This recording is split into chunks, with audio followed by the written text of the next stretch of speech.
Welcome to a journey into the deep soul of Eastern Europe. As winter begins to fade, a mysterious energy fills the air in the Belarusian countryside. We are here to witness Maslenitsa, an ancient Slavic festival that has survived for over 1,000 years, blending pagan roots with local folklore. Look at the pristine white snow reflecting the bright morning sun. It's a landscape of silence and beauty, but today, that silence is broken by the sounds of a celebration that defies the cold. This is more than just a party, it is a sacred transition, a collective prayer for the return of the sun and the rebirth of nature. Every step we take on this frozen ground brings us closer to a ritual that connects the modern world with the wisdom of our ancestors. Prepare yourself to see the hidden face of Belarus, where history is not found in books, but in the breath of the people and the crackle of the coming fire. Walking into the festival grounds is like stepping through a portal into the past. The local fair is a vibrant explosion of color against the white background. Here, the Maslenitsa Baba, the giant straw effigy of winter, stands tall, watching over the crowd.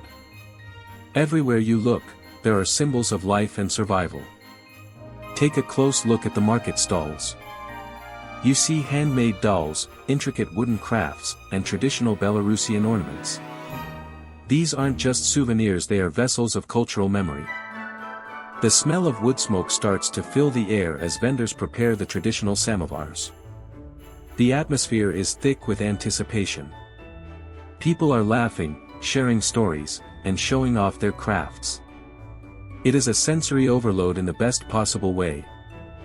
Each object on display tells a story of a craft passed down from generation to generation, kept alive in these small, hidden towns.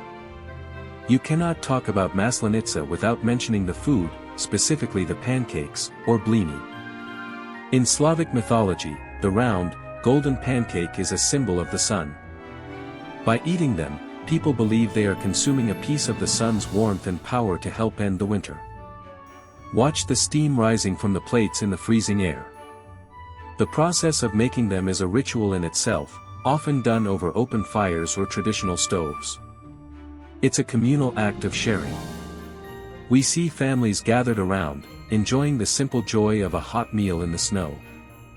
But it's not just about the food, it's about the hospitality that defines the Belarusian spirit. Even a stranger is treated like a guest of honor here. As we move deeper into the fair, the music begins to grow louder, drawing us toward the central stage where the real heart of the village starts to beat in rhythm with the ancient songs. The stage is now alive with the sound of folk instruments and powerful voices. These are the songs of the earth. The performers are dressed in authentic costumes, heavy wool and linen decorated with red embroidery that protects the wearer from evil spirits. The lyrics speak of the sun, the melting snow, and the arrival of the birds. Even if you don't understand the language, the emotion is universal.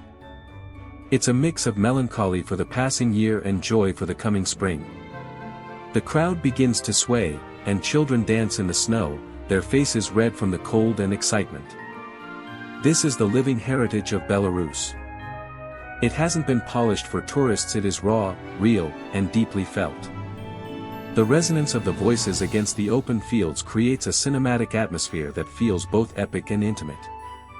We are witnessing a culture that refuses to forget its roots in the modern age. As the afternoon progresses, the energy shifts from singing to action. Traditional games begin, testing the strength and endurance of the local men and women. In the old days, these competitions were a way to show the winter that the people were still strong and unbowed.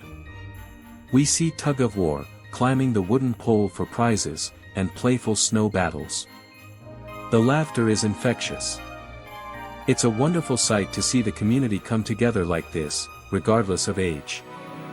Every fall in the snow and every victory is met with cheers from the spectators. This part of the festival represents the vitality of life. It's a reminder that even in the harshest environments, the human spirit finds a way to play and flourish. The contrast between the competitive energy and the peaceful snowy backdrop is stunning.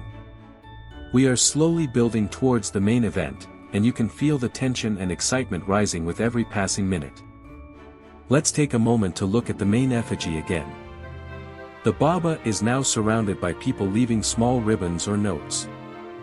In some traditions, these represent the troubles of the past year, illness, grief, or bad luck.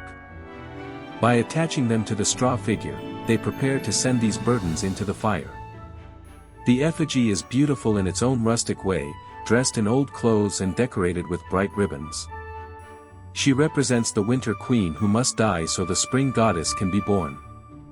The sun is starting to sit lower in the sky, casting long, dramatic shadows across the snow. The light turns golden, illuminating the straw and the faces of the waiting crowd.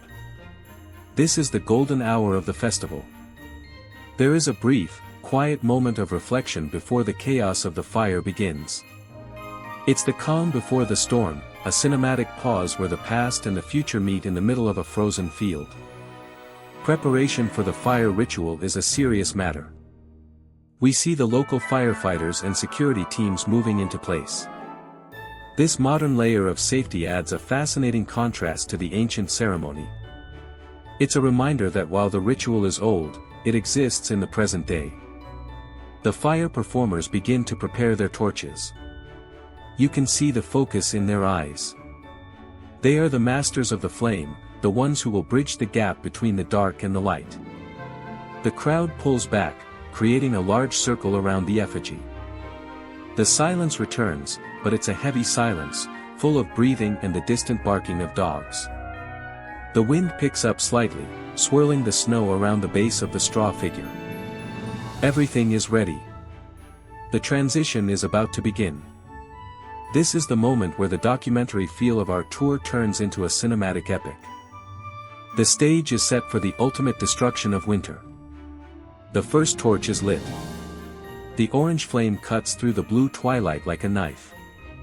The performers begin their dance, circling the effigy with swirling orbits of fire. It's a mesmerizing sight, the tracers of light against the darkening sky. And then, the moment of contact. The flame touches the dry straw at the base of the Baba. At first, it's just a small flicker, a tiny point of light. But within seconds, it catches. The fire climbs the skirts of the effigy with incredible speed. The heat is sudden and intense, pushing the crowd back even further. You can hear the roar of the flames and the crackle of the wood. The gray smoke rises high into the air, carrying the troubles of the people away into the sky. It's a violent, beautiful sight. The winter is no longer a silent presence, it is being consumed by the roar of the sun's representative on earth. The faces of the crowd are illuminated in a flickering orange glow. The effigy is now a pillar of pure fire. The structure collapses inward, sending a fountain of sparks into the cold night air. Each spark is a promise of a warmer day. The crowd erupts into cheers and applause. The heavy atmosphere of the winter has been broken. As the fire starts to settle into a glowing heap of embers, the mood changes from intense awe to pure celebration. People start to move again, talking excitedly, their breath visible in the firelight. The darkness of the night doesn't feel cold anymore, the fire has left a lingering warmth in the air and in the hearts of everyone present. This is the climax of our journey. We have seen the death of the old and the birth of the new. The straw is gone, but the spirit of the people is stronger than ever. It's a powerful reminder of the resilience of tradition and the enduring human need for ritual and renewal. As the embers fade, our time at the hidden Maslenitsa comes to an end. The snow is still here, but we know the spring is just beneath the surface, waiting for its turn. Belarus has many secrets, and today we were lucky enough to share one of its most ancient and beautiful ones. This wasn't just a festival, it was a heartbeat. Thank you for walking through the snow and fire with me. If you felt the warmth of this tradition, subscribe to discover Hidden Belarus. There are many more paths to walk and many more stories to tell in these silent, beautiful lands. Until next time, keep seeking the light in the darkness. Farewell, winter. Welcome, the sun.